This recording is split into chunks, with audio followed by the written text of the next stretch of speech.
Mesa de debate número 1 de estrategias de seguimiento en el ejercicio docente. Creo que es oportuno pues felicitar, y si me acompañan con un fuerte aplauso para la dirección de docencia que se han galardonado en prepararnos este evento, y apropiándome pues de las palabras de la doctora Laila Danoya, en donde ella nos expresó que se está marcando la diferencia a partir de este momento en la docencia universitaria. Y por eso, pues, muchas felicidades para Dirección de Docencia. Tenemos para desarrollar esta conferencia la participación de la máster Iris Corrales, quien tiene un doctorado en Ciencias Administrativas. Ha cursado la maestría de Economía Empresarial del Instituto Centroamericano de Administración de Empresas, INCAE, en Costa Rica. También tiene una licenciatura en Matemáticas en la Universidad Nacional Autónoma de Honduras. Cursó un bachillerato universitario en Matemáticas en la Universidad Nacional Autónoma de Honduras. Es profesora de Educación Media en la especialidad de Ciencias Matemáticas en la Escuela Superior.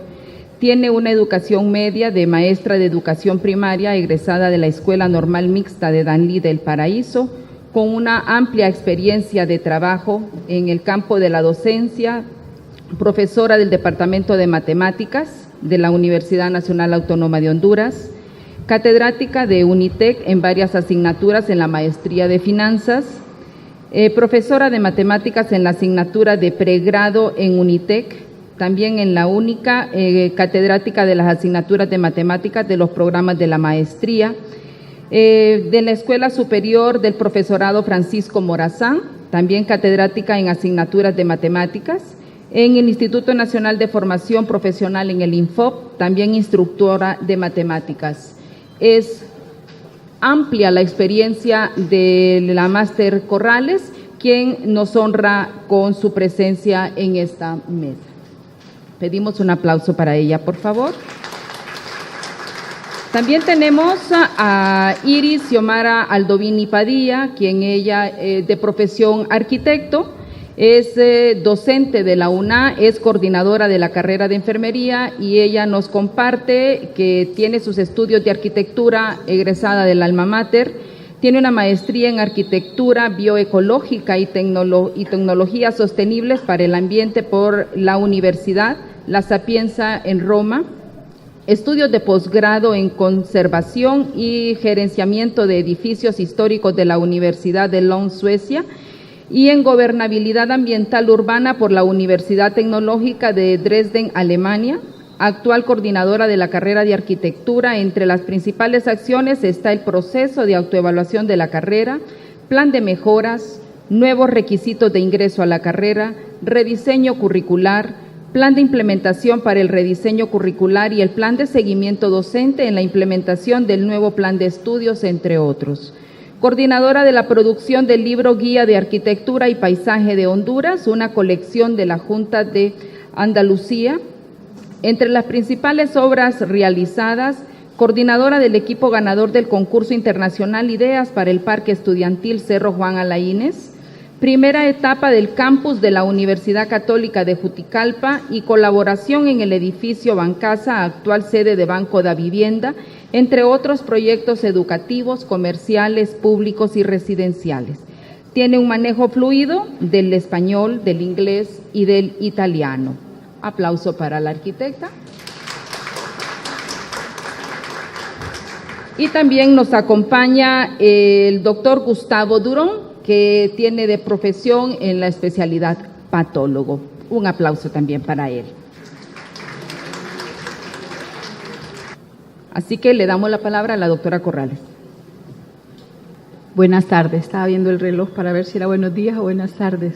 Profesores, invitados, todos aquí en este salón, agradeciendo pues la oportunidad que nos da la Dirección de Docencia de compartir este espacio y además a ustedes, todos los que están interesados pues en el tema que se nos ha asignado el día de hoy a esta mesa de debate. Voy a tratar de compartir pues en ese breve tiempo que nos conceden de 15 minutos la experiencia que hemos tenido desde la perspectiva de la Dirección de Carrera Docente en los procesos de seguimiento del profesorado en la universidad, y siendo la Dirección de Carrera Docente de la Secretaría Ejecutiva de Desarrollo de Personal la que tiene la responsabilidad de intervenir en los primeros, pasos de formación de los profesores, pues compartirles sobre ese proceso que nos toca a nosotros en la parte de la inducción de los profesores a su puesto de trabajo, la inducción organizacional y el portafolio docente que presentan los profesores en el periodo de prueba. Entonces, ya ustedes, la mayoría, pues saben que el ingreso a la carrera docente en la Universidad Nacional Autónoma de Honduras es por concurso, y que la finalidad de que sea por concurso es precisamente para garantizar la capacidad para el ejercicio de la docencia en los candidatos postulantes a las diferentes plazas. Sin embargo, el requisito de mayor peso en el proceso de selección recae en la acreditación de un grado académico y un posgrado que se define de acuerdo al perfil del puesto, por lo que frecuentemente nuestros nuevos docentes carecen en algunos casos de experiencia profesional, experiencia docente o experiencia docente, y también de formación en el campo de la docencia. Obviamente esto se convierte en una situación que viene de alguna manera pues a incidir en cuál es la forma de desempeño o la forma en que se desempeñan los profesores a través del tiempo. En algunas instituciones, posiblemente los que han tenido la experiencia de tener el ejercicio de la profesión, no necesariamente en el campo de la docencia, han tenido la oportunidad de someterse a un proceso de inducción. En algunas instituciones, los empleados los 3 primeros meses no trabajan, sino que se dedican a conocer qué se hace en la empresa, cómo se hace, cómo funciona y cuáles son las cosas que va a desarrollar. En cambio, nosotros aquí pues somos bastante, digo yo, groseros con los profesores, ¿verdad? Le avisamos un día antes y le decimos, mire, mañana empieza a dar tales y tales clases, ¿verdad? Y los tiramos al agua sin salvavidas y sin saber nadar. Y a veces pues exigimos bastante de nuestros profesores, pero no les hemos dado algunas condiciones previas. La universidad hasta recientemente, en los últimos 5 años, ha iniciado con un programa de inducción formal, ¿verdad? Posiblemente los que iniciamos nuestras labores en la universidad hace ya unas cuantas décadas atrás, los procesos de inducción a los que fuimos sometidos fueron procesos tal vez no formales, no sistematizados. De alguna manera, pues sí hay una inducción, pero no una inducción formal como lo hemos estado tratando de desarrollar en los últimos años. Entonces, esas acciones iniciales están contempladas dentro de lo que se denomina un gran plan de desarrollo profesional del profesorado de la universidad, porque no es algo particular de la Universidad Nacional Autónoma, eso ocurre en todas las universidades del mundo, hasta en las mejores, en las más prestigiosas, que se contrata a las personas porque tienen un expertise, un dominio profesional, un grado académico, o en algunos casos porque son investigadores, ¿verdad? Que tienen muchas publicaciones y llenan ciertos estándares en esos temas de investigación, y ese es el único requisito de contratación, pero no se hace una evaluación de si la persona está apta para poder desarrollar la docencia, ¿verdad? Y las universidades, en la gran mayoría de los casos, tienen sus propios programas donde van a formar a los docentes. Entonces, en nuestro caso, en la primera fase, digamos la fase de donde se inserta el profesor, después de participar en un concurso, hay 3 momentos: la inducción organizacional, la inducción al puesto de trabajo y el seguimiento al denominado periodo de prueba. Voy a hablarles un poquito de cada uno para que ustedes más o menos conozcan cómo estamos trabajando en la universidad. La inducción organizacional pues es una jornada de trabajo que se desarrolla por lo menos una vez en cada periodo académico o a solicitud de las unidades académicas, en los casos en que sea requerido. Inicialmente comenzamos con una jornada de 8 horas, ¿verdad?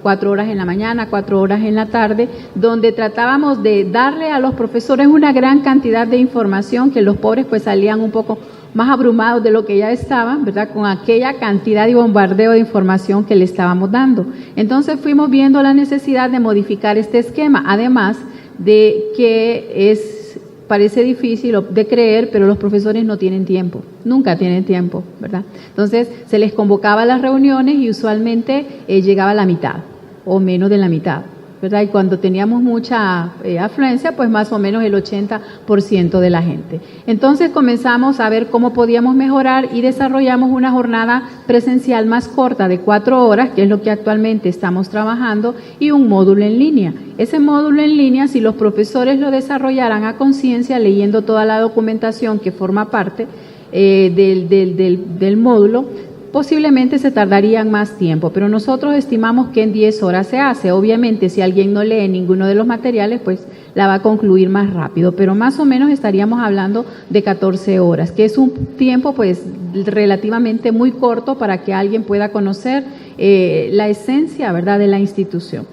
El contenido de información que se da en este módulo de inducción organizacional es la historia, la misión, la visión, los principios rectores de la universidad, los objetivos, la estructura organizativa y la normativa en general. Tratamos de abarcar como pequeñas cápsulas de cada tema, tratando de desarrollar un poquito o de más bien incentivar un poco el interés de los profesores en conocer la normativa, porque no es de los profesores nuevos que no conocen. A veces tenemos profesores con mucha antigüedad laboral y que desconocen la normativa institucional, ¿verdad? Entonces tratamos de darles por lo menos como pequeñas cápsulas, ¿verdad?, de información para que ellos se motiven, se incentiven a seguir preparándose o informándose en estos temas.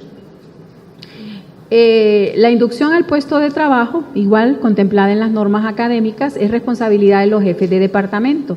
Para eso, la Secretaría Ejecutiva de Desarrollo de Personal elaboró una guía de inducción al puesto de trabajo. Esta guía fue socializada con los jefes de departamento, coordinadores de carrera, de manera que cuando llega un nuevo profesor a la unidad académica, pues vengan y hagan ese proceso completo con él para poderlo insertar adecuadamente al desempeño de sus funciones. Nosotros como docentes hemos tenido la experiencia, especialmente con la generación de relevo, que a veces llega alguien, estamos sentados en nuestro cubículo y nos pregunta algo y nosotros le decimos, ¿y usted es estudiante o qué?, ¿verdad? Porque no sabemos si es profesor o es estudiante, porque son gente bien joven que no conocemos y que ni nos los presentaron, ¿verdad? Entonces igual, es decir, que el profesor comience su labor, como recuerdo que comencé yo, con una cajita de tiza y un borrador, ¿verdad?, sin ningún tipo de apoyo, de auxilio, digamos, de acompañamiento, es un poco fuerte, es frío, y tal vez no nos ponemos en los zapatos de aquel que está iniciando. Hay gente que llega con pánico escénico. No crea que todo el que viene a buscar una plaza a la universidad es porque nació con aquel fuego, ¿verdad?, y aquel fervor por ser docente. Es porque la situación laboral en nuestro país obliga a trabajar, aunque sea de profesor, ¿verdad? Entonces, eso ha de alguna manera quitado valor, ¿verdad?, desvalorizado la profesión docente. ¿Por qué? Porque se mira como una opción, porque no hay otra, ¿verdad? Y porque también la universidad creo que es una de las pocas instituciones públicas en el país que ofrece la oportunidad de concursos públicos. Díganme si hay otra empresa a nivel, institución a nivel del país que publique más o menos 400 plazas a concurso durante el año. Yo por lo menos no lo he visto en los periódicos, ¿verdad? No sé si tienen otros medios de publicación, pero no lo hay. Entonces la universidad tiene esa apertura, esa posibilidad y llega mucha gente. Por una plaza a veces llegan 50 postulantes, ¿verdad?, que no todos posiblemente reúnan los requisitos, pero usted ve ahí la necesidad pues de empleo, ¿verdad?, la dificultad que hay para las personas de emplearse, y eso hace pues que cuando vienen a la universidad no necesariamente es porque tengan pasión por la docencia y sean aptos para la docencia. Entonces, ¿qué toca? Con una ley una ley laboral muy proteccionista en nuestro país, la relación cuando una persona ingresa a la carrera docente, nosotros con la Máster Suyapa lo tenemos bien claro que es hasta que la muerte nos separe. Entonces, ¿qué nos queda? Tomar este profesor, ¿verdad?, iniciando su profesión, y encarrilarlo, porque sí hemos visto que el acompañamiento pues es un proceso que ayuda a mejorar la práctica docente. Entonces, la inducción al puesto de trabajo pues se vuelve un momento muy importante y que es necesario para que el profesor conozca la unidad académica, su contexto, ¿verdad? Y desempeñe adecuadamente sus funciones. Adicionalmente, vimos que estos 2 momentos de inducción no eran suficientes, porque el trabajar con los profesores y la experiencia con ellos nos mostró que hay un nivel bajo de identificación y de posicionamiento del profesor como tal, ¿verdad? Entonces, soy abogado, soy médico, soy ingeniero, pero el soy profesor no está completamente arraigado en los profesores, incluso en los que ya tienen trayectoria en la institución, ¿verdad? ¿Por qué? Porque no hemos fomentado, no hemos trabajado a nivel institucional en desarrollar esa fortaleza, ¿verdad? Ese digamos, empoderamiento de esa profesión y esa dualidad que nos toca, ¿verdad? Porque el que es médico tiene que ser buen médico, tiene que saber la profesión, tiene que ser experto, tiene que ser de lo mejor para poder ser un buen profesor, pero no solo eso, necesita algo más que eso. Pero a veces esa forma de pensar de que por ser un buen ingeniero, por ser un buen abogado, va a ser un buen profesor, limita al nuevo docente en identificar esas necesidades de formación. Entonces, iniciamos a partir de este año con una prolongación del proceso de inducción con el curso Soy Profesor. Precisamente aquí he visto varias caras de los profesores que han iniciado en este proceso, ¿verdad?, de entrar con el curso Soy Profesor. Este curso es un seminario-taller más o menos, con duración de 20 horas. Ofrece un espacio reflexivo para que el docente valore las características, posibilidades, retos y desafíos de la profesión docente, las creencias y su cultura profesional. El contenido del curso no es que le enseña metodología, ¿verdad? No es que le enseña cómo enseñar, sino que le provee el espacio para que reflexione sobre esa nueva profesión que está asumiendo, aparte de la profesión que ya trae, por la cual se le contrató. Porque hay que estar claros que no lo hemos contratado porque tiene todas las competencias desarrolladas, sino que estamos pensando que este nuevo profesor en el tiempo, en el desarrollo, en la carrera docente, va a lograr desarrollar de una mejor manera todas esas competencias. Entonces, lo que se ve en este curso es la percepción de ellos con relación al estado actual de la educación, su biografía profesional, filosofía sobre el desarrollo profesional del profesorado de la UNA, los lineamientos institucionales con relación a las funciones, porque creemos que ser profesor es venir, pararse enfrente, como decía en su conferencia el doctor Zabalza, tirar el rollo, dejar al alumno que haga su parte y volver al siguiente día con la misma historia.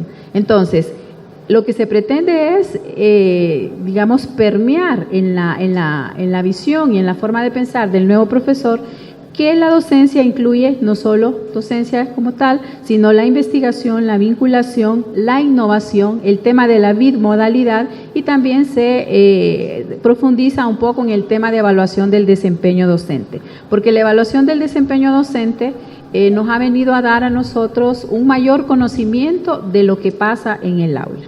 Y lo hemos triangulado, más adelante lo van a ver con el portafolio. Entonces se espera que con este curso nosotros podamos fortalecer esos vacíos que identificamos inicialmente en el proceso de inducción, y que a través de este espacio de reflexión el profesor tenga un punto de partida para comenzar a construir su identidad profesional. Periodo de prueba. Posiblemente todos estuvimos aquí en periodo de prueba y ni nos dimos cuenta porque no pasó nada. Nadie nos dijo si lo estábamos haciendo bien, si estábamos haciendo mal nuestro trabajo, en qué podíamos mejorar. Entonces, no ha habido, aunque el Estatuto del Docente lo estipula desde el año 2000, ¿verdad?, de vigencia del Estatuto, que todos los profesores que ingresan a la carrera docente posterior a haber participado en un concurso y haber ganado una plaza, un periodo de prueba de 2 periodos académicos regulares u ordinarios consecutivos, en los cuales se debe identificar si la persona tiene o no tiene las competencias para la docencia, pero no ha habido un proceso sistemático mediante el cual se establezca si tenía o no tenía o si nos convenía o no nos convenía esta alianza, ¿verdad?, hasta el final de nuestros días con la universidad. Entonces, se inició, como les decía, a partir del año pasado, un proceso de acompañamiento o de seguimiento a los profesores en periodo de prueba a través de la presentación de una carpeta o un portafolio docente que se constituye una herramienta para la evaluación del desempeño del profesorado universitario durante ese primer periodo de prueba. ¿Qué contiene el portafolio? Bueno, la hoja de vida, asignación académica, o sea, la carga académica del profesor, la programación didáctica y el plan de evaluación de los aprendizajes, control de asistencia de los estudiantes, resultados y cuadros de calificaciones finales, reportes estadísticos, informe de actividades durante el periodo académico, reporte de evaluación del desempeño docente y los reportes de supervisión áulica realizados por el jefe. Entonces, se le da al inicio a los profesores un listadito mediante oficio de la necesidad o de la obligatoriedad más bien de presentar este portafolio de los espacios de aprendizaje asignados durante el periodo de prueba para una posterior revisión. Se hace con la finalidad de identificar espacios de mejora. A la fecha, pues no es vinculante si el profesor sigue o no sigue en la universidad, a menos que se identificara un caso pues completamente crítico, ¿verdad? Que ya son los casos que ya caen en el orden ya a veces de repente patológico, ¿verdad? Que ya son casos que dicen no puede ser. Pero usualmente hemos visto que la mayoría de las personas que han presentado su portafolio han hecho un gran esfuerzo. Y reconocer que si bien es cierto que la formación académica y la experiencia profesional son condiciones necesarias, no son suficientes para una buena práctica docente. De ahí pues la queja de los estudiantes, pero en la evaluación del desempeño, cuando los estudiantes evalúan al profesor, tienen quejas en relación a nosotros, por llamarlas de alguna manera, y dicen, el profesor sabe pero no sabe enseñar. El profesor le falta pedagogía, eso es lo que ellos frecuentemente describen, ¿verdad? Que el profesor tiene algunas formas tal vez no muy claras de explicar las cosas. Le dice, las clases deberían ser más dinámicas, las clases son aburridas, la clase es pura lectura de diapositivas, debe mejorar su metodología. La forma de enseñar no es congruente con la forma de evaluar. Eso es lo que los estudiantes dicen constantemente de los profesores y no solo de los que están iniciando en la docencia, sino también de muchos profesores que ya de repente ya están cerca de su edad de jubilación en la universidad. Entonces, ¿por qué ha pasado esto? Bueno, pues porque no nos hemos tal vez tenido los espacios como el que hoy tenemos para reflexionar sobre estos temas. Y hablar de esto hoy día pienso que es un gran avance, ¿verdad? Y me consuela bastante saber que no solo es algo peculiar o particular de nuestra universidad, sino que ocurre hasta en las mejores universidades del mundo, ¿verdad? Que hay esa situación de que no ha habido un proceso de formación para poder ser formadores, ¿verdad? Los portafolios evidencian, como ya lo mencionaban en algunas otras ponencias, prevalencia de clase magistral y evaluación de conocimientos teóricos, por lo que se requieren acciones formativas dirigidas a fortalecer competencias básicas de los profesores en la base de iniciación, con la elaboración de programación didáctica, de exámenes, rúbricas de evaluación de los aprendizajes y atención de tutorías. Entonces, hemos identificado en los portafolios y sin querer ser críticos y decir que lo están haciendo mal, porque no les hemos enseñado y no podemos pedirle a un profesor que inicie en la docencia que haga una programación didáctica perfecta, ¿verdad? Pero se confunde lo que es un objetivo con una competencia, se confunde lo que es una actividad con un objetivo y hay una mezcla, ¿verdad? Dice, declaran que la programación didáctica es por competencias y trabajan objetivos o al revés, ¿verdad? Dicen que van a evaluar una cosa y en los cuadros del control de las evaluaciones evalúan una cosa diferente, ¿verdad? Entonces, cosas de ese tipo ocurren y no es que digamos que eso es en esa fase de iniciación un pecado capital, pero sí es una alerta para nosotros para identificar cuáles son los espacios de mejora que debemos comenzar a trabajar con los profesores. ¿Qué otra cosa hemos encontrado? Necesidad de acompañamiento, fortalecer el proceso de inducción al puesto de trabajo en las unidades académicas. Sentimos que ahí hay debilidad, ¿verdad? Aunque se ha trabajado con jefes de departamento, vemos que esa parte hay que fortalecerla. estandarización de formatos, ¿verdad? El hecho que la universidad deje mucha libertad en cuanto a la presentación de los diferentes informes hace que los profesores a veces divaguen y pierdan y no saben qué es lo que tienen que presentar. Entonces algunos nos presentan su portafolio y prácticamente, casi literalmente, nos dan una copia de todo lo que tienen en su computadora, ¿verdad? Entonces cuando uno va a revisar el portafolio no sabe qué revisar porque es un montón de archivos que no tienen ni lógica ni coherencia, ¿verdad? Entonces estandarización de formato va a ser importante. ¿Qué más? Necesidad de romper paradigmas.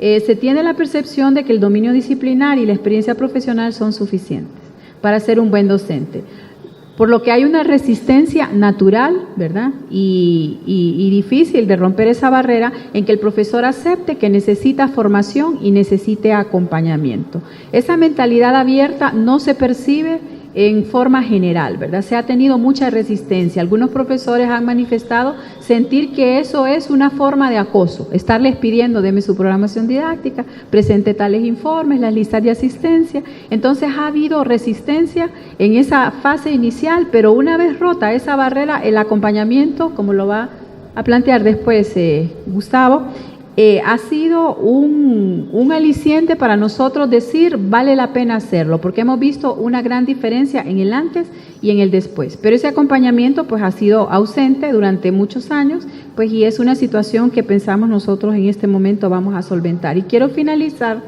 con una reflexión que nos lleva el profesor Ken Bain, del libro que habla de las mejores prácticas de los docentes universitarios, y él plantea que no hay fórmulas mágicas ni reglas precisas que digan cómo ser un buen profesor. Sin embargo, que las investigaciones han demostrado que un poco de vocación, con convicción y estrategia pueden emprender una docencia que promueva la creación de ambientes de clases centrados en el aprendizaje de los estudiantes. Situación pues que estamos un poco lejos de decir lo hemos logrado, pero que estamos caminando hacia esa línea. Muchas gracias. Agradecemos a la doctora Corrales por su presentación. Vuelvo a recordar a la mesa de ponentes que me ayuden a manejar el tiempo.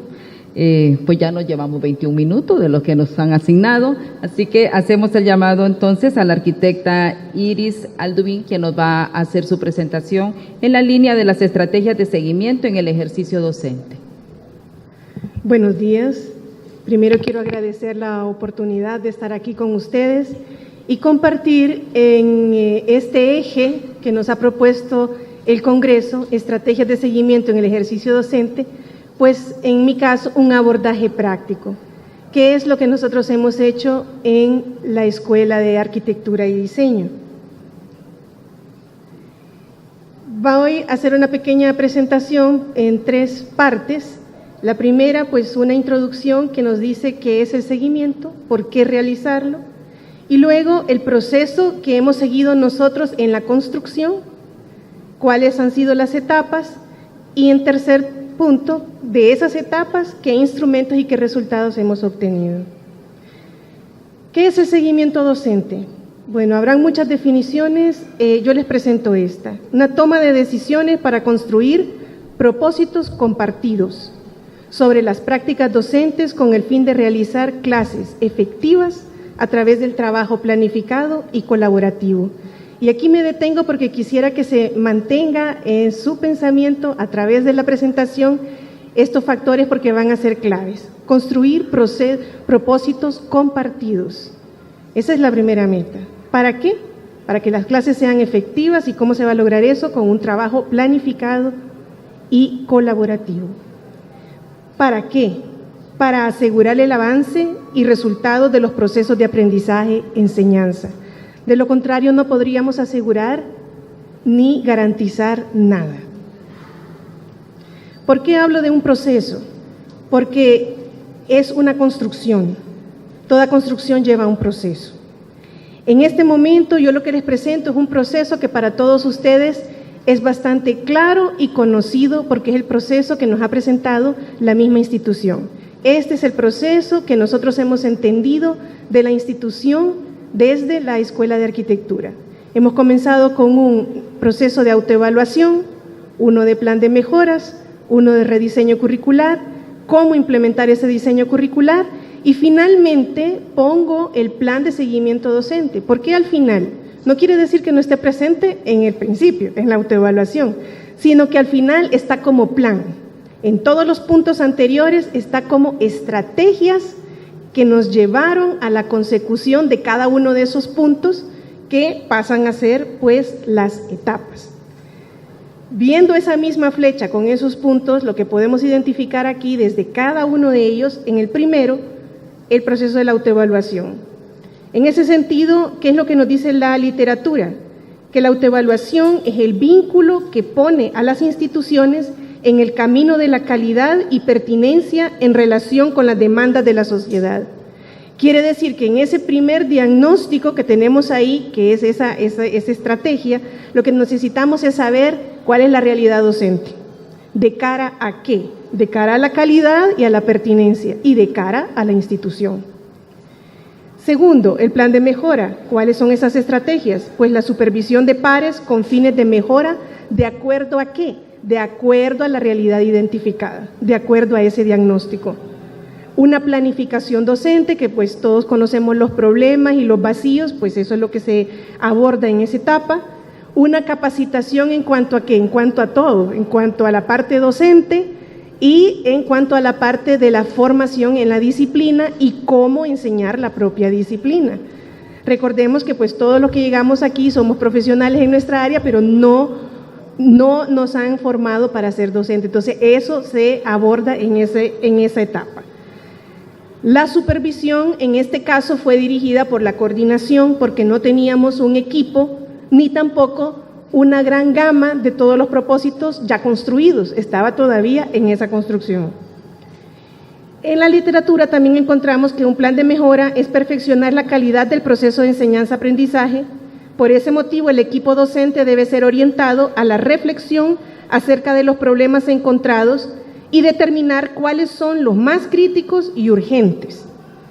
Entonces, justamente ahí es que comienza ese proceso donde se retoma cuál fue ese diagnóstico, cuáles son esas metas y esas perspectivas del corto plazo hacia la mejora, ¿verdad? Entonces, ahí hay otra estrategia que son todos esos puntos que acabamos de leer encaminados hacia la mejora. Aparece una tercera etapa que es el rediseño curricular. ¿Cuáles fueron las estrategias que acompañaron? Pues la actualización de las metodologías de enseñanza-aprendizaje específicas de la disciplina. Todos conocemos que desde nuestra disciplina hay metodologías que son propias y apropiadas, adaptadas a esos campos, hay otras que no. Entonces, ¿cuáles son y en qué me favorece en determinados niveles del aprendizaje también? Porque tiene que ver con eso. Capacitación en la disciplina. ¿Cómo enseño mi disciplina? Capacitación en la docencia particular de la disciplina. Una estructura del nuevo plan que permitió generar niveles en toda la malla curricular, áreas y subáreas del conocimiento que también tienen entonces unos propósitos particulares de qué es lo que se tiene que desarrollar ahí. Por lo tanto, se convierte en algo que yo tengo que darle seguimiento a ver si se está realizando. Construcción y metodologías de enseñanza-aprendizaje con respecto a las evaluaciones que tienen que ver con determinadas áreas del conocimiento y con el nivel. La unificación del instrumento de planificación y supervisión, como bien lo decía la doctora Iris, realmente no tenemos todos los formatos hechos, entonces lo que tratamos de hacer es que desde la escuela generar algunos formatos que nos permitieran hablar en términos comunes a todos, porque si no, no se puede. La cuarta etapa sería pues un preliminar de cómo vamos a implementar todo esto que decimos que vamos a implementar. Entonces, selección de coordinadores de nivel y de área y de subárea del conocimiento. No se puede hacer esto completamente con una estructura desde arriba hasta abajo. Tenemos que tener también una estructura de horizontalidad que nos permita correlacionar todas las partes, porque si no se vuelve un problema bastante complejo. Un trabajo colaborativo para construir la planificación de los espacios de aprendizaje de manera unificada, porque aquí a veces tendemos a que la cátedra o el espacio de aprendizaje que se le asigna a un docente se vuelve como su propio reinado, al margen de la malla curricular y al margen del perfil de egreso. Eso no puede suceder, tiene que ser un trabajo conjunto en el que todos comprendemos cuál es la posición desde ese espacio de aprendizaje propio en el universo de esa malla. un trabajo colaborativo por nivel y el área del conocimiento en cuanto a metodologías, evaluaciones, proyectos, asignaciones y pues siendo muy ambiciosos querer llegar a los enunciados de esas asignaciones. La carrera de arquitectura es una carrera que no es completamente tecnológica porque también es creativa y no es completamente creativa porque tiene un componente tecnológico fuerte.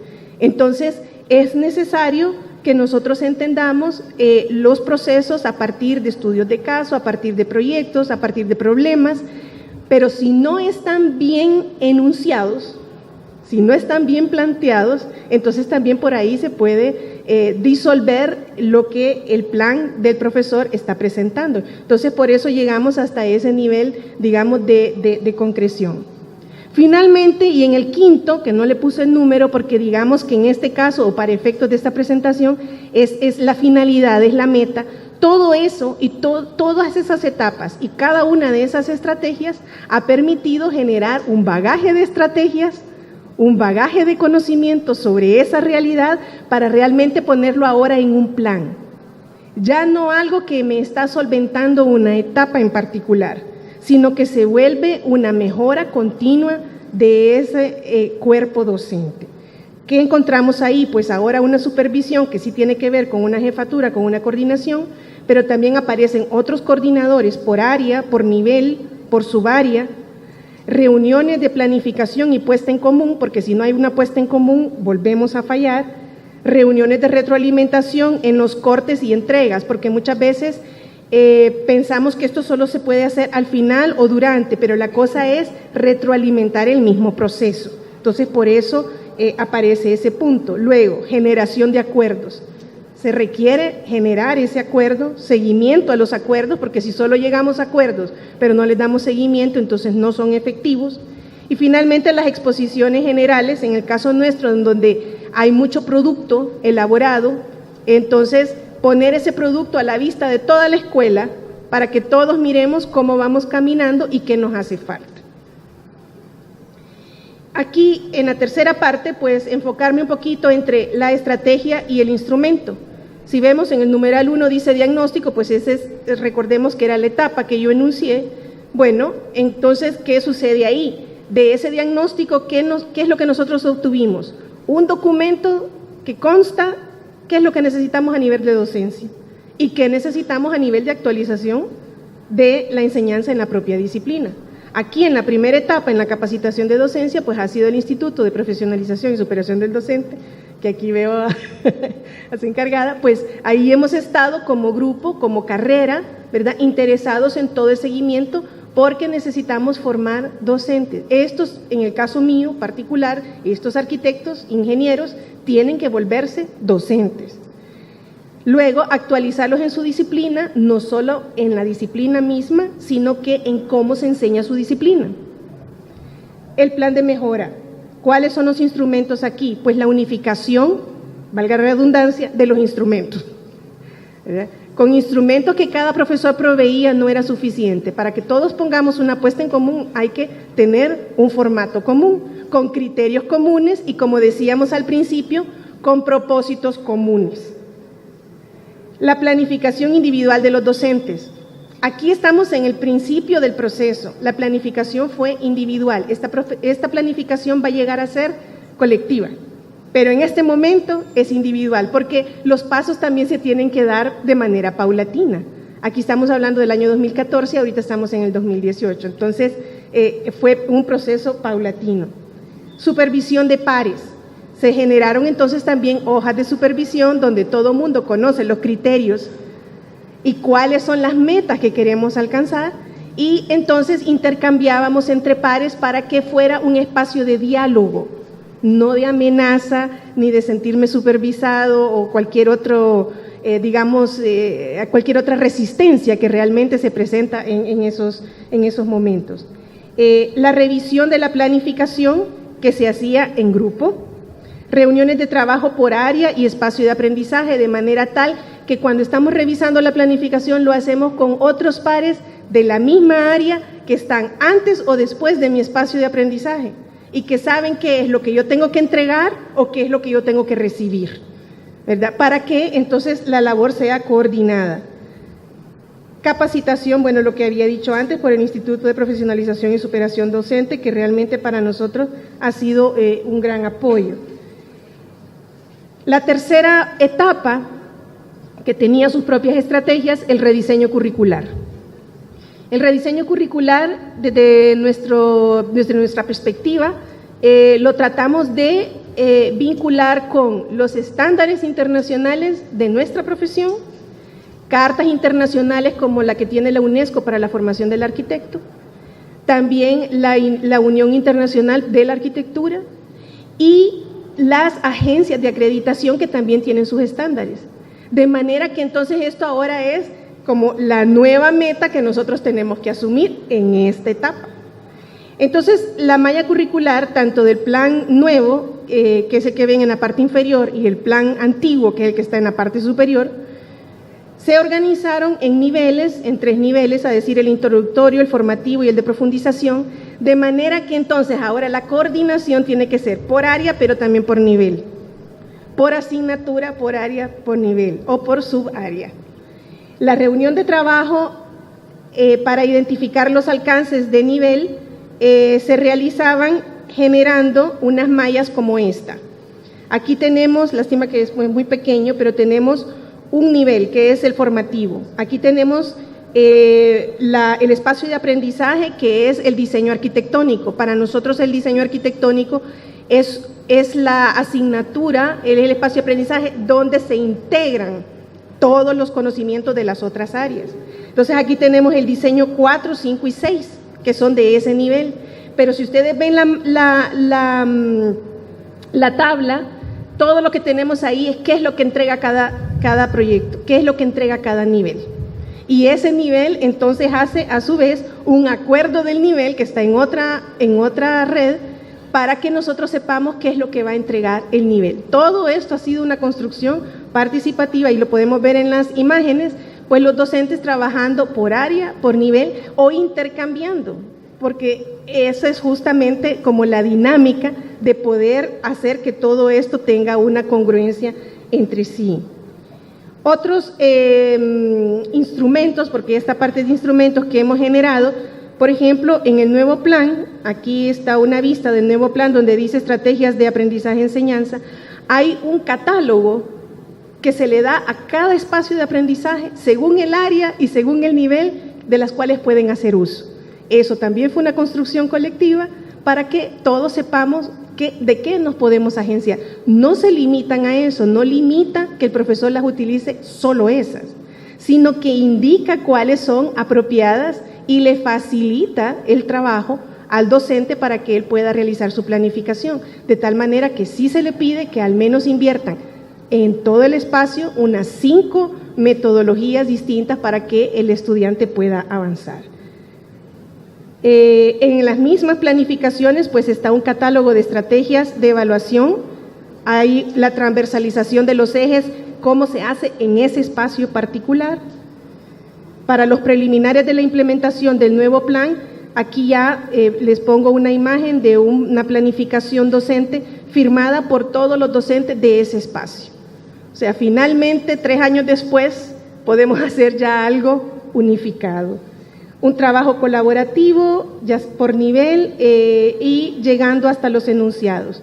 Pues aquí hay una imagen de la hoja que nosotros utilizamos para las observaciones en el aula, un ejemplo de un enunciado de un proyecto, cómo se escribe, cómo se redacta, qué es lo que pide el docente, y también trabajamos sobre la presentación de esos enunciados, porque también es un trabajo, digamos, que está en construcción. Esto genera sesiones de trabajo con ayudas de memoria, ahí hay un ejemplo de ella, una ayuda de memoria que tiene unos acuerdos, pero también tiene unos logros. No podemos solo enfocarnos en lo que falta, sino que en lo que se ha logrado. Entonces, aquí vamos motivando también. Y finalmente, pues aparece el calendario de la escuela, que es el calendario donde se trasladan todas las fechas del calendario de la UNA, pero se agregan las fechas donde se hacen las supervisiones, cuándo se hacen, cuándo tenemos las reuniones, cómo nos vamos a integrar, porque también es un tiempo valioso que luego, si no aparece eso en tiempo, Luego, pareciera que también institucionalmente eso puede diluirse. Bueno, conclusiones. Una, que lo que les he expuesto es algo que todos hemos hecho, es un proceso que todos conocemos en la UNA y que nos ayuda para realmente crear una estrategia de seguimiento docente. Un diseño curricular actualizado y con estándares internacionales también permiten crear esos consensos de hacia dónde vamos, y se debe generar una red de acuerdos fundamentados en todos los procesos de mejora, porque los objetivos deben ser comunes y construidos, pero tienen que ser claros para todos los actores y con tiempos académicos propios que sean reconocidos. El seguimiento a docente debe desarrollarse de manera que guíe y apoye a los docentes en su mejora, de manera que no se sientan amenazados, y el proceso participativo de los docentes en establecer los propósitos comunes genera comunidad y un equipo docente sólido. Puedo decirles que al final, digamos, de 4 años y medio de trabajo, se siente ya un cuerpo docente realmente, como la palabra lo dice, un solo cuerpo. Muchas gracias. Muchas gracias, arquitecta Alduvini. Y así continuamos en la temática y llamamos al máster Gustavo Durón. Buenos días. Antes de iniciar, quiero darle las gracias por disponer de este tiempo y participar en esta mesa, sobre la cual vamos a comentar algunas estrategias de seguimiento y monitoría que ha impulsado la universidad. Desde mi participación, a través del Instituto de Profesionalización y Superación Docente, hemos impulsado algunas estrategias con los profesores, y allí donde nace el título de esta ponencia: el monitoreo y seguimiento a la práctica docente, una estrategia para asegurar la calidad en la educación superior. La universidad, a partir de todo el proceso de evolución y reforma que ha ido impulsando a lo largo del tiempo, ha implementado una serie de acciones para generar cambios paulatinos y que estos cambios se vean reflejados en la comunidad universitaria. De manera particular, la Vicerrectoría Académica, a través de la Dirección de Docencia, el Instituto de Profesionalización y Superación Docente y la Dirección de Carrera Docente, han implementado algunas acciones en conjunto en el tema de la profesionalización del profesorado universitario. Derivado de reflexiones que hemos hecho entre los equipos de trabajo, la revisión de la literatura, experiencias en otras universidades, realmente estamos convencidos que los procesos de seguimiento y monitoría a la práctica docente constituyen un espacio para reflexionar sobre qué se hace en el aula. A su vez, como lo decía la arquitecta, promover un trabajo colaborativo entre los profesores, y que este trabajo colaborativo nos permita tomar decisiones para mejorar nuestro desempeño como profesores en la universidad y las diferentes áreas del conocimiento que ésta oferta. Derivado de ello, hicimos una revisión de qué propone la normativa institucional y llegamos al punto del modelo educativo. El modelo educativo de nuestra universidad ya propone una situación futura con relación a los estudiantes, la metodología, el aprendizaje y los profesores. O sea, ¿qué espera la universidad de estos aspectos? Todo esto relacionado a la mejora de la práctica docente, y a partir de eso es que, derivado de todo este trabajo colaborativo, se definieron algunas dimensiones de análisis sobre algunas experiencias que le voy a comentar. ¿Cuáles fueron las dimensiones de análisis que se definieron desde Dirección de Docencia, el IPSD y Carrera Docente? En primer lugar, hablar de los contenidos, la planificación didáctica, la evaluación de los aprendizajes, la metodología que utilizan los profesores, la tutoría académica que desarrollan y la gestión del clima del aula, como aspectos esenciales que ocurren en todo proceso de enseñanza-aprendizaje. ¿Con qué finalidad nosotros identificamos estas dimensiones? Los procesos de seguimiento y monitoría a la práctica deben de darnos la luz para identificar aspectos de mejora en la práctica de los profesores, también para identificar potencialidades de los profesores y también para en alguna medida identificar qué necesidades de formación tienen los profesores. O sea, el seguimiento y monitoría no necesariamente está relacionado a que un profesor sea malo y sobre él tenemos que hacerle un seguimiento y monitoría para ver qué es lo que está pasando. O sea, el seguimiento y monitoría tiene que ir más allá. O sea, darle al profesor herramientas para que pueda mejorar su práctica docente. Obviamente, depende de la finalidad sobre la cual la institución quiera diseñar estos procesos de seguimiento y monitoría. Entonces, partiendo de todo este marco conceptual y marco normativo que ya la institución nos establece, me voy a permitir comentarles 3 experiencias que ha tenido la universidad impulsando procesos de seguimiento y monitoría. Las voy a hacer de manera muy general por el tiempo, pero entiendo que en la memoria del Congreso van a estar todos los resúmenes que cada uno de los ponentes preparamos y es ahí donde ustedes podrán conocer a detalle. La primera experiencia que impulsó la universidad data del año 2014 y fue en la Facultad de Ciencias Médicas, de manera particular en el Departamento de Patología y en el Centro Universitario Regional de Occidente, CUROC. Esto a través de un mandato del Consejo Universitario, donde instruye al instituto, a dirección de docencia y carrera docente, para que investiguen una situación en particular. Esa situación, en el caso de patología, era la reprobación masiva. Entonces, había que analizar qué estaba pasando, porque la reprobación masiva es un fenómeno multicausal. Depende del profesor, del estudiante, la institución, las condiciones, y no podemos focalizar la atención en simplemente un elemento. Esta experiencia, como ustedes pueden ver en pantalla, la logramos concebir en este caso a través del instituto y generamos una contrapropuesta a la que estaba inicialmente. Hablemos del tema de supervisión. O sea, tradicionalmente el seguimiento y la monitoría se ve como una supervisión en el aula. Pero más allá de la supervisión es qué le damos al profesor para que mejore. Esta experiencia tuvo 8 pasos, los voy a mencionar de manera general porque en la siguiente participación se van a dar algunas reflexiones. Primero, se identificaron necesidades. Estas necesidades se identificaron con las autoridades de la carrera de medicina, con el coordinador académico, el jefe del departamento y personal académico del instituto, que estaba conformado por un psicólogo y un pedagogo. Luego de identificar cuáles eran las necesidades de este departamento, se procedió a hacer una sensibilización. Y como sabrán muchos de los que están acá, sensibilizar a una persona cuesta. Más aún en la universidad, sensibilizar a un grupo de profesores de que hay algo que no está funcionando y que tenemos que saber qué es, nos llevó casi 8 meses.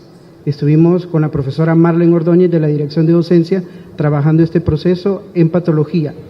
Una vez sensibilizado, hicimos un equipo de trabajo, porque tenía el proyecto tenía que generar algunas acciones y no iba a ser solamente el instituto quien las iba a coordinar.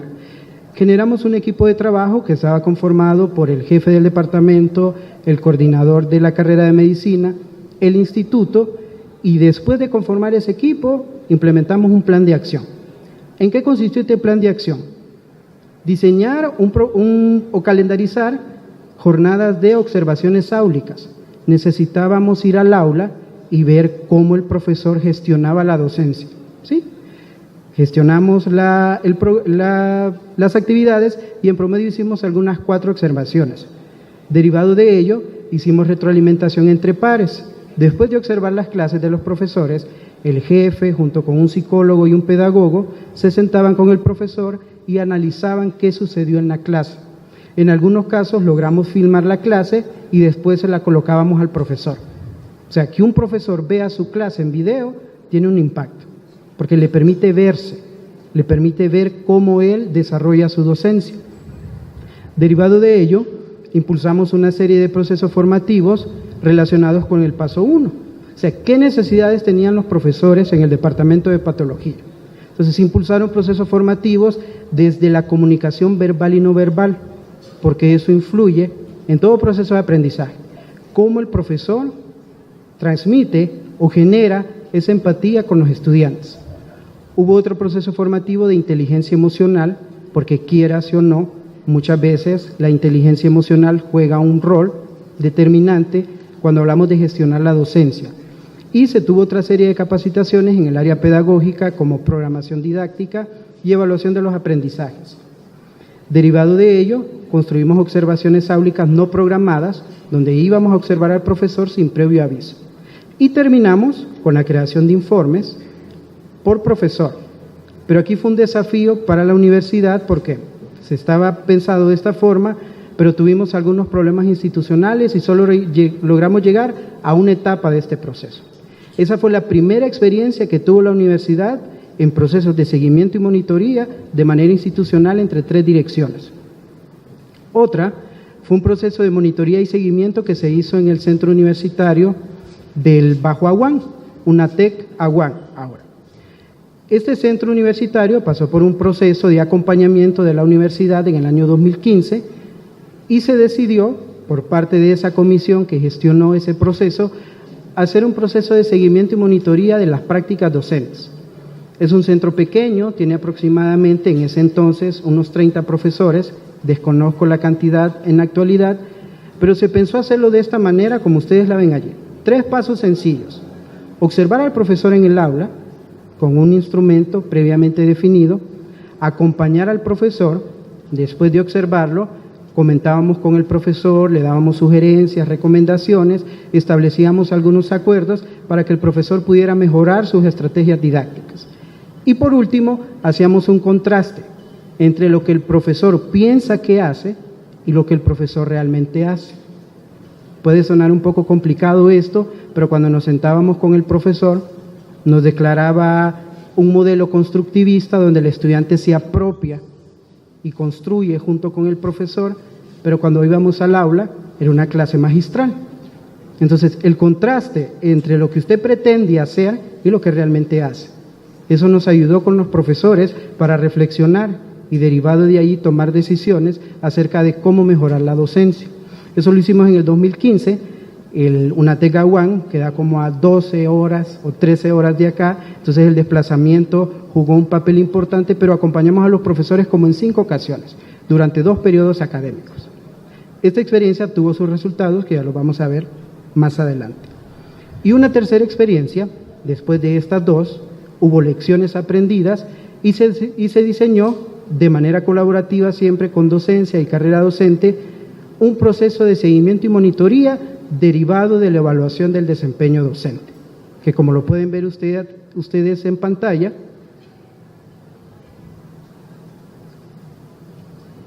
este sí fue un proceso un poco más complejo, porque aquí involucramos a los jefes y coordinadores de carrera. Derivado de la evaluación del desempeño, hubo algunos profesores que tomaron ciertas capacitaciones y después de allí necesitábamos hacer un seguimiento de cómo el profesor traduce la formación en la aplicación en el aula y cómo el estudiante mejora su aprendizaje, porque la reflexión aquí es que todo lo que hacemos con los profesores tiene que repercutir positivamente en el aprendizaje de los estudiantes. Si no, estamos fallando. Entonces, en este proceso, que tiene 6 pasos definidos, hicimos un trabajo de acercamiento primero con los jefes y coordinadores de estas carreras. Diseñamos observaciones áulicas, que fueron un promedio de 4, íbamos con el jefe o con el coordinador a visitar al profesor. Luego hicimos una entrevista con cada profesor y esa entrevista estaba orientada a conocer cómo el profesor pensaba que enseñaba, qué opinión tenía él de los estudiantes y cómo él pensaba que necesitaba mejorar su docencia. Eso para conocer de manera más profunda el profesor. Hicimos grupos focales con los estudiantes. Los estudiantes, al final del proceso, son los que tienen la información más completa de todo, porque son ellos quienes en conjunto están con el profesor todo un periodo académico. Entonces nos dimos a la tarea con jefes y coordinadores de ir a hacer grupos focales con los estudiantes para platicar del profesor, en la línea de la confianza y de la objetividad para evitar situaciones adversas futuras. Seguidamente, elaboramos informes, porque como ya teníamos registro de las observaciones, teníamos la información de la entrevista, teníamos la información del grupo focal, en el instituto preparamos un formato de informe para hacer una posterior devolución. Y ese es en esta experiencia del 2016 donde sí logramos terminar el proceso. Nos sentamos con el jefe y el profesor a darle una devolución de resultados. ¿Qué opinan sus estudiantes? ¿Qué opina el jefe? ¿Cómo ve el instituto, la forma en la que el profesor gestiona su docencia y cuáles son los resultados de su desempeño como profesor? Ese nos llevó bastante tiempo, la capacidad instalada nos jugó un rol allí importante, pero sí logramos terminar. Entonces, son 3 experiencias documentadas que tiene la universidad a través de dirección de docencia, el IPSD y carrera docente sobre algunos esfuerzos que se han hecho para darle un seguimiento y monitoría a los profesores.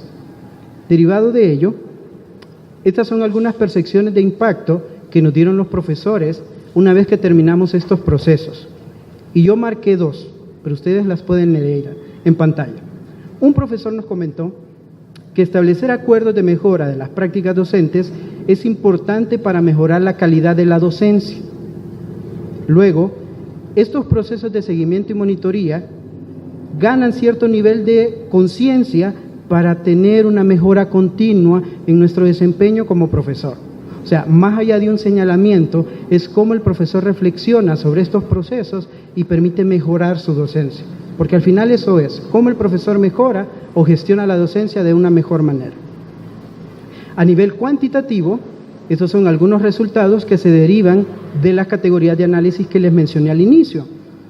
Son interesantes porque el que está mayor puntuado, como ustedes pueden ver en pantalla, es la parte de gestión del clima del aula. O sea, tanto los jefes, coordinadores, como los observadores y los estudiantes afirmaban que la gestión del clima del aula el profesor la hacía de una manera efectiva. Y también está por allí, alto, el dominio disciplinar que tiene el profesor sobre los contenidos que enseña, que eso es un criterio ya propio de cada jefe y coordinador. Pero los aspectos que tienen una baja puntuación, está el tema del abordaje metodológico, que tiene que ver con la metodología que implementa el profesor, la planificación didáctica y la evaluación. Aspectos que son críticos, que la universidad conoce. Estamos haciendo algunos esfuerzos para que el profesor planifique bien su clase, independientemente del enfoque, sea por competencias o por objetivos. Ya hay una normativa institucional. Luego, cómo el profesor puede utilizar metodologías activas que permitan potencializar el aprendizaje de los estudiantes, y cómo somos muy honestos en la forma en la que evaluamos, que ese es un aspecto crítico del proceso de enseñanza-aprendizaje, cómo el profesor evalúa realmente el aprendizaje de los estudiantes. Esos fueron algunos resultados a nivel cuantitativo de estas experiencias que les comenté, y termino esta participación dando algunos desafíos que tiene la universidad que sobrepasar para poder impulsar de una mejor manera los procesos de seguimiento y monitoría de las prácticas. El primero tiene que ver con garantizar la sostenibilidad de los procesos de seguimiento y monitoría de las prácticas docentes.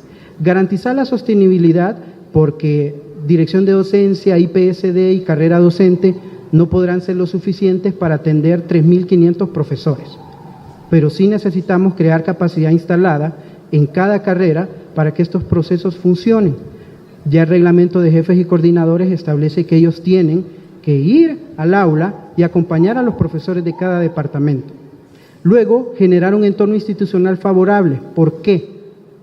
La actitud juega un papel trascendental en estos procesos. Como tuvimos mucha apertura por parte de los profesores y jefes, también tuvimos actitud negativa, actitud adversa al proceso, donde eso implicó aspectos administrativos y otras cuestiones que realmente trastocaron la esencia de estos procesos. Y para terminar, todos estos procesos, qué bueno que docencia, a través de este congreso, nos dé el espacio de compartir con ustedes estas experiencias, porque es necesario sistematizar y socializar estas prácticas para que la comunidad universitaria y los estudiantes sepan que hay esfuerzos sobre los cuales se está tratando en alguna medida de mejorar la calidad de la docencia y por ende el aprendizaje de los estudiantes. Entonces, es una reflexión, veo a muchos profesores en este espacio y realmente todos estos procesos nos tienen que dar un punto de reflexión sobre cómo gestionamos la docencia y cómo evaluamos y qué impacto tenemos en los estudiantes. Y el impacto, ojo, puede ser negativo o positivo. Pero si tenemos un marco regulatorio e institucional, creo que eso va a favorecer de que cada vez vayamos asegurando de una mejor manera la calidad de la docencia que se da en la Universidad Nacional Autónoma, que es la universidad más importante del país, que brinda mucha formación y que tiene muy buenos profesionales. Pero tenemos muchas áreas de mejora y lo importante es que estos temas se debatan y se busquen reflexiones y puntos de partida para establecer planes de mejora. Gracias. Bueno, nos hablaba Gustavo Alberto Durón, quien es licenciado en Pedagogía con orientación en Planificación Educativa. Él es máster en Educación especializado en Formación del Profesorado. Tiene una experiencia profesional, asistente técnico en la Dirección General de la Evaluación de la Calidad Educativa de la Secretaría de Educación. Es consultor nacional de proyectos de tercer estudio regional comparativo y explicativo terce en el área de evaluación del aprendizaje del idioma español en la UNESCO. Es consultor y auditor pedagógico de proyecto Mejorando el Impacto en el Desempeño Estudiantil en Honduras, MIDE, USAID, del Instituto Norteamericano de Investigación. Asistente académico del Instituto de Profesionalización y Superación Docente de la UNA en la coordinación de la monitoría y seguimiento de los procesos educativos. Por eso pudimos ver su empoderamiento en el tema. Seguimos y le damos el espacio al doctor César Durán, quien lo invitamos al podio para que continúe. Es un gusto, ¿verdad?, compartir este encuentro con ustedes. Tenemos en común el hecho de que somos docentes, disfrutamos lo que hacemos. Mi nombre es César Augusto Durán López, soy profesor titular 2 del Departamento de Patología. Y aquí tenemos varios elementos que es importante que nosotros definamos. Mi ponencia trata acerca de cómo ese proceso de monitoría me fortaleció como docente, contribuyó a mi formación. Entonces, el aporte del proceso de monitoría a mi práctica docente, ese es el nombre de mi ponencia, pero como todo siempre hay que ponerlo en contexto. Entonces, primero hay que saber qué es la patología, dónde está el departamento y dónde está enmarcada la monitoría, cuál es el marco legal que tiene la monitoría. En ese sentido, el Departamento de Patología está ubicado en el primer piso del Hospital Escuela. Cuenta con 11 profesores, 5 residentes, 2 secretarias y actualmente tenemos 240 alumnos de pregrado. ¿Qué es la patología? Pues es la ciencia que se encarga del estudio de las alteraciones bioquímicas, estructurales y funcionales en las células, órganos y tejidos. En otras palabras, lo que hace el patólogo y la patología es estudiar las enfermedades. Nosotros no somos una rama de la medicina, somos el tronco de la medicina. La patología es el puente que comunica las áreas básicas con las áreas clínicas, para ponerles y también provee el conocimiento científico a la práctica médica. A manera de ejemplo, si tenemos un paciente con cáncer y se le extrae una biopsia, el oncólogo no puede dar tratamiento hasta que no tenga el resultado, es decir, hasta que no sepa qué es lo que tiene el paciente para tratarlo adecuadamente. Entonces, ese conocimiento nosotros lo aportamos. Básicamente lo que hacemos es ver esos hallazgos y revestirlos de una interpretación que sea útil para el médico clínico. Entonces, por eso es que nosotros estamos situados ahí entre las áreas básicas y las áreas clínicas. La clase de patología antiguamente era una clase anual. De hecho, era una clase que se le tenía mucho miedo porque perder esa asignatura era perder un año. A partir de 1995 esa clase se dividió en 2, Patología 1 y Patología 2. Ambas asignaturas corresponden al 4º año de la carrera de medicina. Los requisitos para llevar Patología 1 son haber cursado las áreas y haber pasado las áreas básicas. Lógicamente, Patología 2 es el requisito haber aprobado Patología 1. Cada asignatura cuenta con 7 unidades valorativas y la evaluación es puramente sumativa. En el caso de Patología 1 son 3 exámenes y en el caso de Patología 2 son 4 exámenes. Bueno, todo está ahí, el puntaje está distribuido en los exámenes. ¿Cuál es la competencia específica de la asignatura? Pues es la comprensión de las causas, los mecanismos de las alteraciones bioquímicas, estructurales, funcionales en las células, órganos y tejidos, con el objeto de relacionarlos con la sintomatología que presenta el paciente. En otras palabras, si el paciente tiene dificultad respiratoria, ¿cuáles son las alteraciones que hay en el pulmón? Eso es de eso se trata la asignatura de patología. Hablando del proceso de monitoría, el proceso de monitoría está ahí como parte de la definición de la gestión académica en el artículo 47 de las normas académicas, recordando que ese proceso es Por medio de ese proceso, la universidad va a lograr el desarrollo de sus funciones fundamentales. Entonces, justo ahí localizamos el proceso de monitoría, seguimiento y evaluación de la docencia. Como mencionó Gustavo, ese proyecto piloto de monitoría se llevó a cabo en el Departamento de Patología en el año 2014 y ese proceso consistía en una estrategia de mentoría entre pares con un enfoque de asesoramiento académico.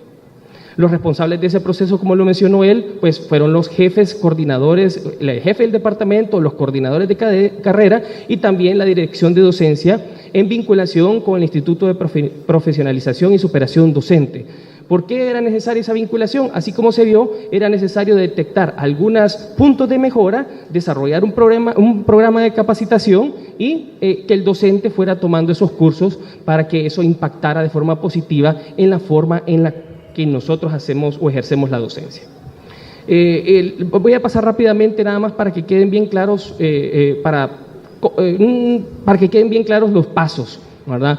A forma de complemento, porque recuerden que esto es la visión como un docente en iniciación que fue monitoreado.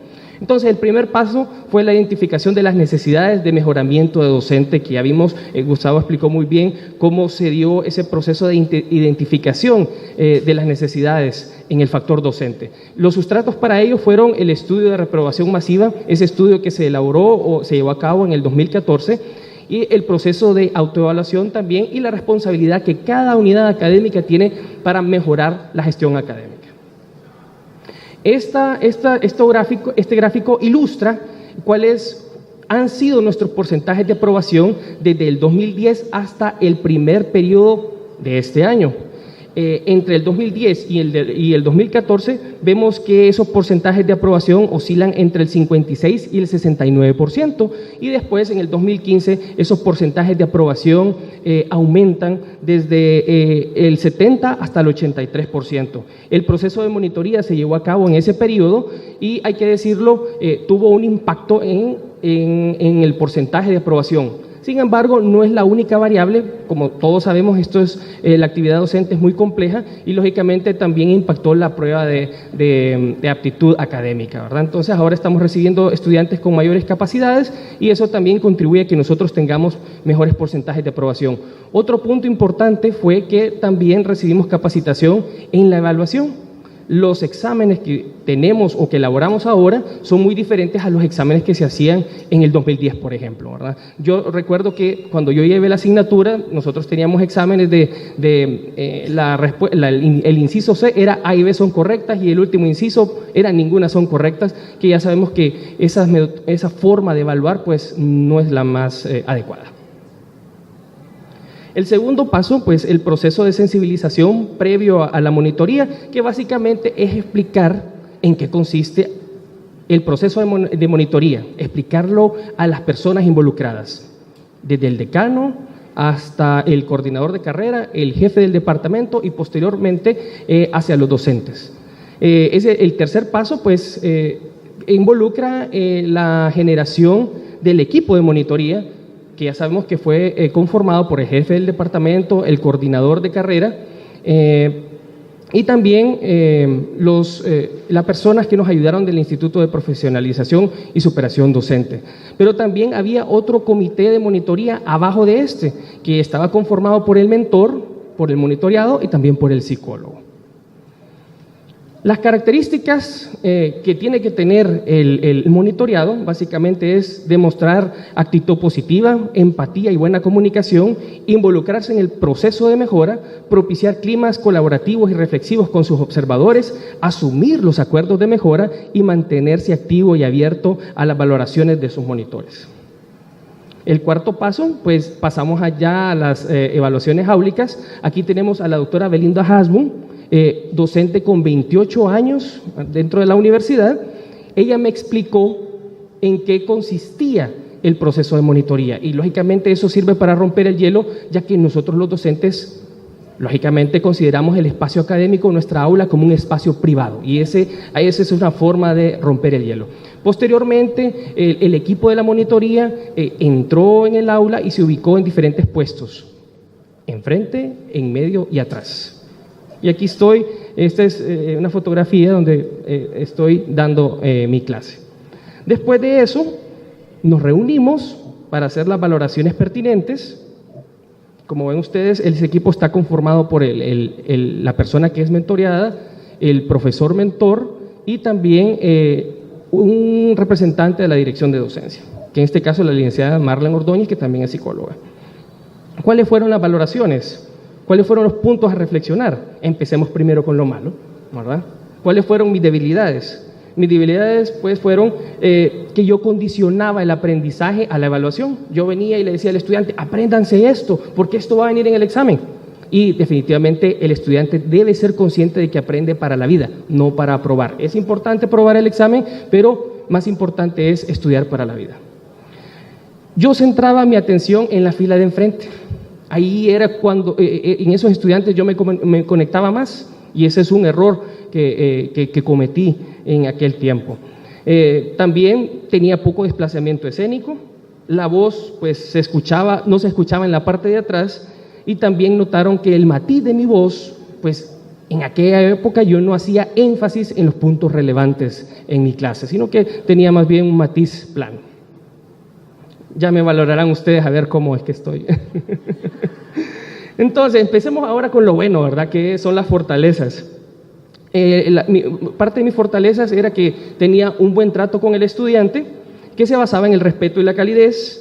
Lógicamente también, como se ha mencionado, la seguridad que se transmite producto de empoderarse del área de estudio, ¿verdad? Que eso todos lo compartimos. La apertura al cambio, el deseo continuo de formación y el trabajo colaborativo. Entonces, ¿cuáles son los beneficios de la monitoría? Primero, la monitoría fomenta el autoanálisis guiado del ejercicio docente. También el análisis crítico, reflexivo y constructivo del ejercicio docente, pero por parte de mis colegas en ese momento. Apertura hacia el cambio, valoración de las propias habilidades y destrezas, al igual que la de sus pares. Yo valoré mucho las particularidades que tienen mis colegas. Entonces, y ellos también valoran esas fortalezas que acabamos de mencionar. Aumentó también la confianza, ¿verdad?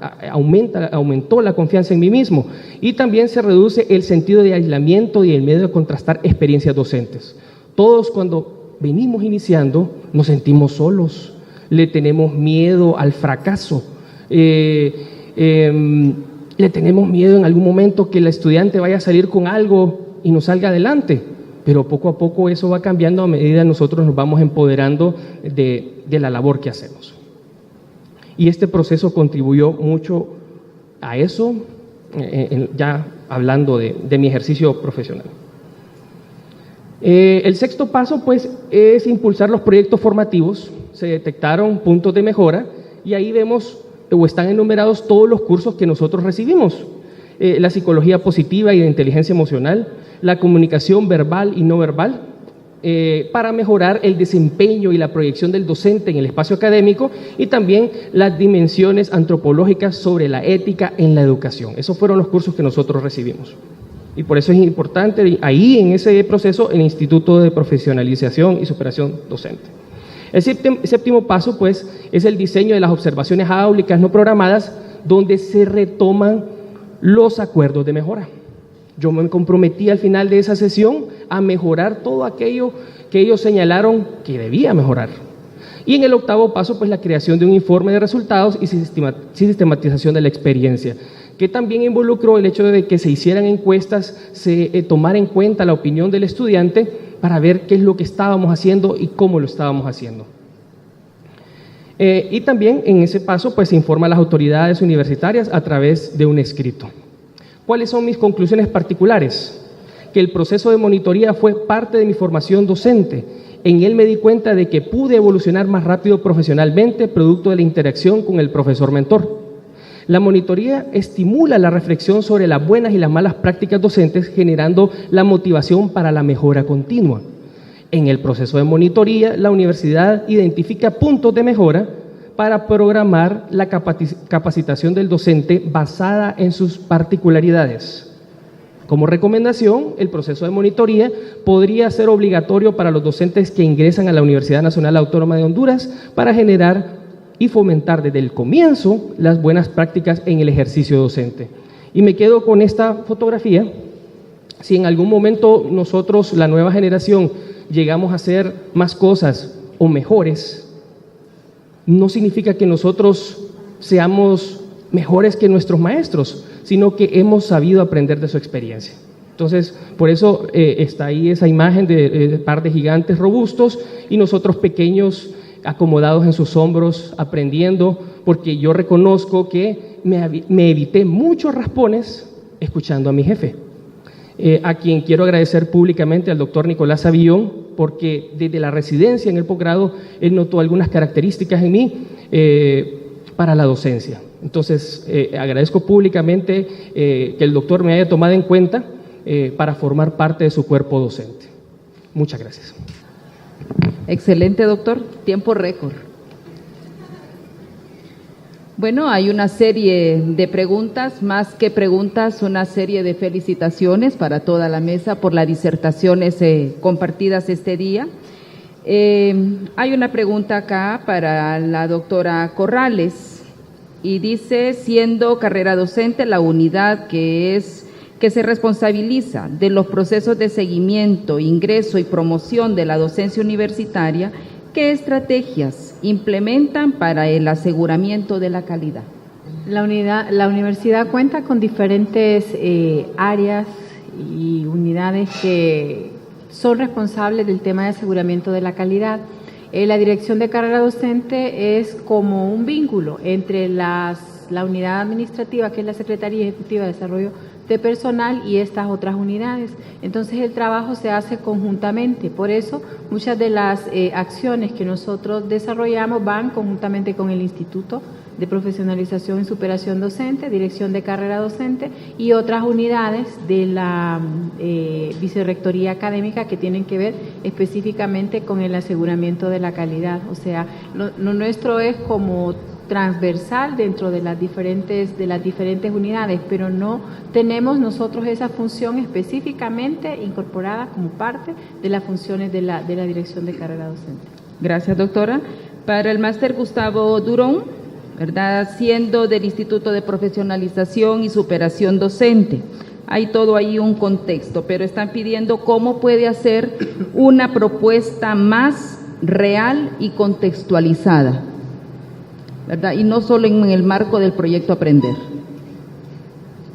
Bueno, más real y contextualizada de lo que comenté, son experiencias vividas. O sea, lo que les estoy comentando fueron experiencias que realizamos en diferentes contextos: Facultad de Medicina, CUROC, Curva, Ciudad Universitaria.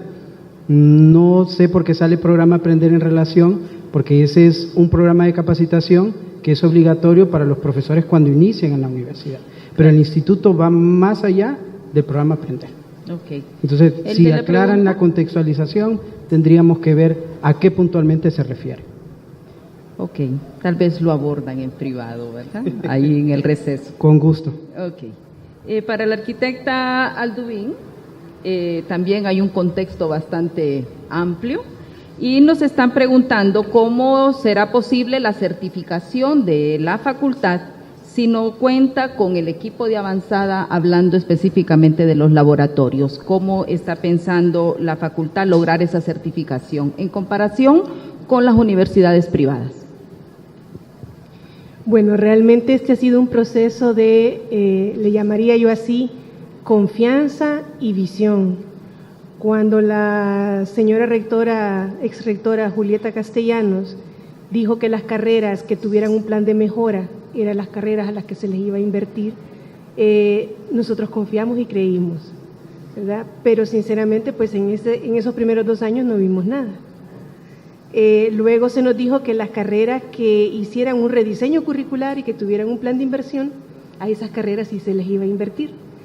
Y creímos también, y esperamos otros 2 años.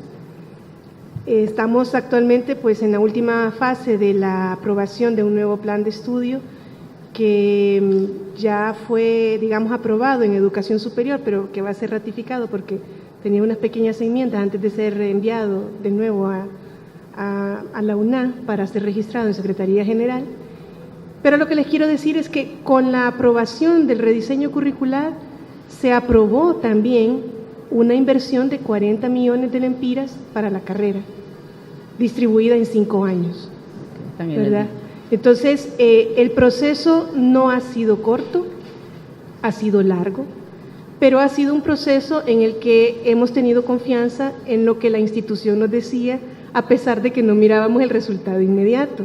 Yo creo que esto de los resultados inmediatos nos empieza a afectar a nosotros también, aunque no seamos millennials, ¿verdad? Sí. El millennial tiene eso de la satisfacción inmediata, el resultado inmediato. Bueno, hemos confiado en la UNA y creo que la UNA también nos ha dado respuesta.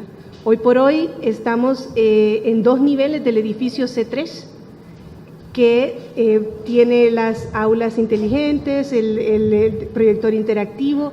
Nos estamos capacitando, era algo que nosotros aspirábamos y pedíamos, pero no habíamos pedido tanto. Pedíamos nosotros 3 aulas inteligentes y tenemos 29. No tenemos laboratorio todavía. Nuestros estudiantes nos critican en las redes sociales porque ellos son asaltados en los buses, porque ellos traen su propio equipo. Son parte de las cosas en las que debemos mediar y pensar, pero está ahorita el proceso de licitación dentro de esos 40 millones para la licitación de un equipo importante de computación para la carrera. Entonces, repito, no ha sido un proceso fácil, no ha sido 1 año ni 2, son 4 y medio a esta fecha. Siempre hay resistencias, o sea, aunque hemos tenido una labor docente bastante integrada, digamos, en los últimos 2 años y medio, al principio pues era un hazmerreír porque hicieron todo y no les dan nada.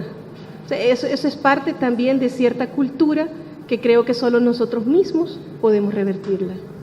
Gracias, arquitecta, y creo que desde el 25 que se inicia el Congreso, pues nos han planteado un escenario por donde el alma mater debe de transitar para poder lograr esas certificaciones y acreditaciones en cada una de las carreras. Y bueno, para el doctor César, muchas felicitaciones por lo realizado en el Departamento de Patología, y eso lo manifiesto por la audiencia. Sin más preámbulo, hacemos llamado al máster Héctor Alvarado, quien nos hará el resumen de lo dialogado en esta tarde. Buenas tardes. Vamos a bajar esto un poquito. Han compartido en la mesa la máster Iris Corrales Salgado, el máster Gustavo Durán Álvarez, la arquitecta Iris Xiomara Arduvini y el doctor César Durán. Puntos de coincidencia que he encontrado dentro de la mesa es que precisamente tanto la máster Iris Corrales Salgado como el máster Gustavo Durán Álvarez han hablado de lo que se está haciendo desde la parte institucional en la parte de monitoreo. Y voy a decir algunas de las ideas que pude extraer precisamente de esto. La experiencia desde la perspectiva de la carrera docente de la inserción del profesorado de la universidad. Uno de los elementos a considerar es la etapa de inducción, que ese es un reto institucional. Precisamente se ha tratado de elaborar o de llevar a cabo un programa formal precisamente de inducción compuesto por 3 elementos básicos. Una inducción organizacional en donde los contenidos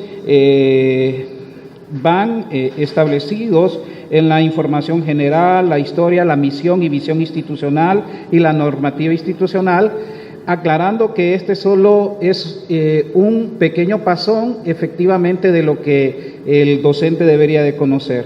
También habló acerca de la inducción de los puestos de trabajo, que en la parte docente lamentablemente no se tiene un proceso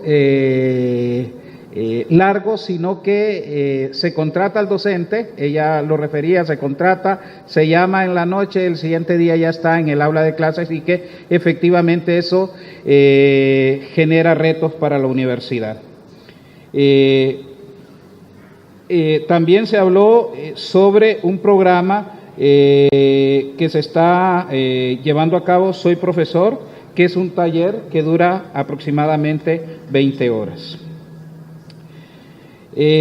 Algunas reflexiones: hay que reconocer que hay una necesidad de formación en el área pedagógica, que es una de las debilidades que se han identificado. Con respecto a la exposición del máster Gustavo Durón, algunas estrategias que se están impulsando a través del Instituto de Profesionalización Docente, precisamente, y él habló sobre 3 experiencias específicas que ha tenido la universidad, creo que desde el 2014-2015, y la última que se ha tenido. Aquí hace algunas preguntas acerca de qué se hace en el aula de clases, cómo se está haciendo precisamente la docencia, y cómo el modelo educativo efectivamente ya está contemplando los procedimientos y los pasos a seguir con respecto a la mejora de la calidad docente a través de la monitoría.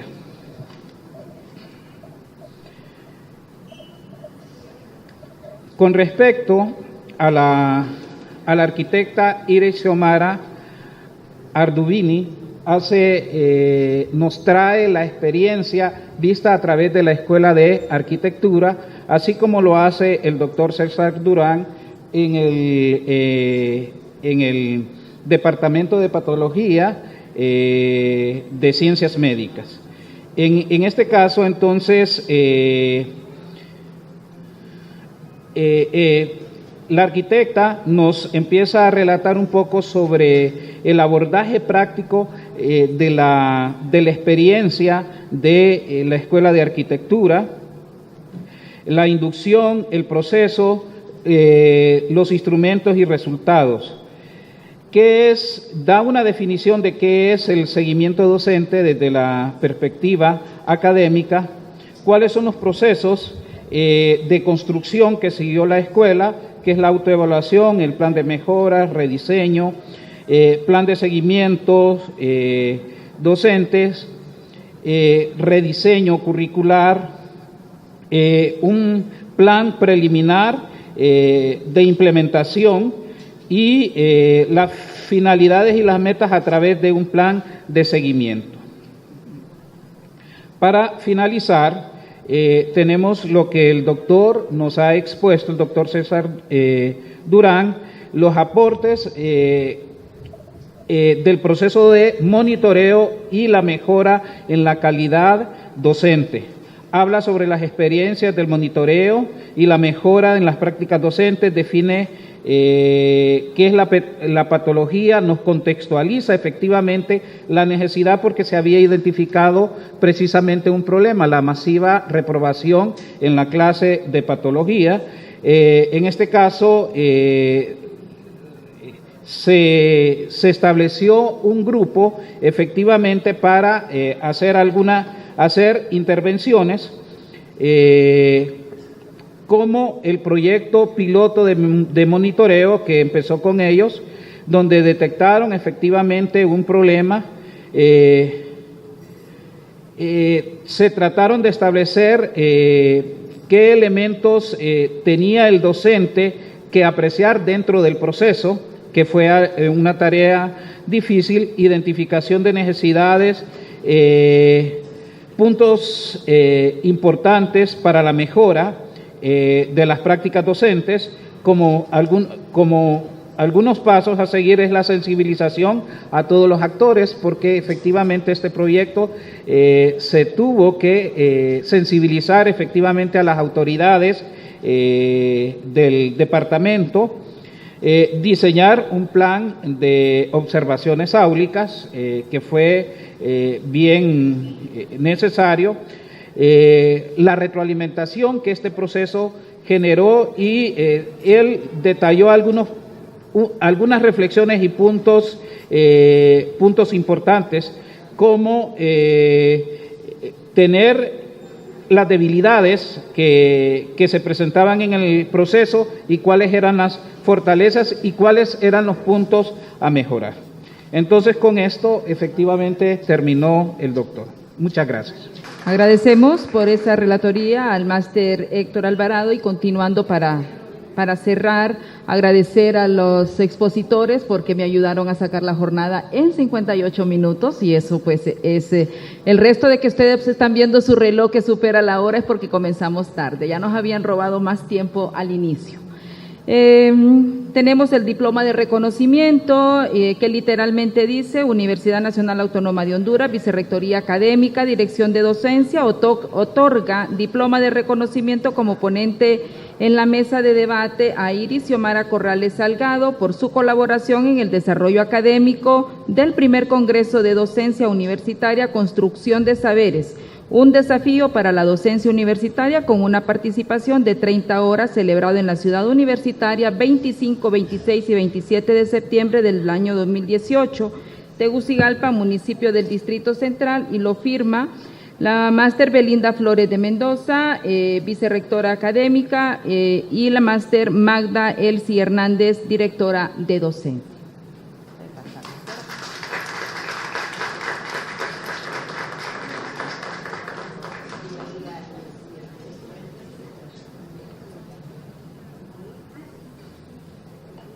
Con la misma lectura del reconocimiento, se le extiende el reconocimiento al arquitecto Iris Xiomara Ardovín.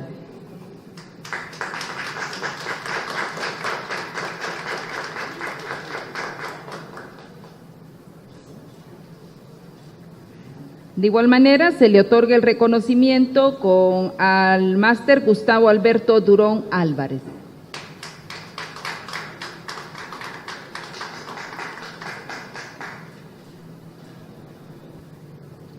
Continuamos también con el reconocimiento para el doctor César Augusto Durán López.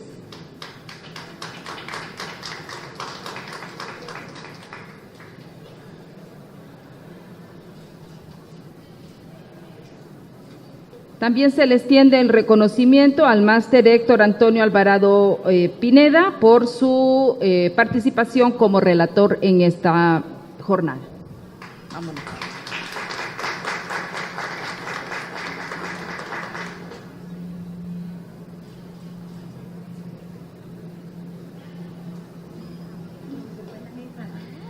Bueno, de igual manera entregamos también el reconocimiento a la licenciada Leslie Xiomara López por su moderación en esta actividad.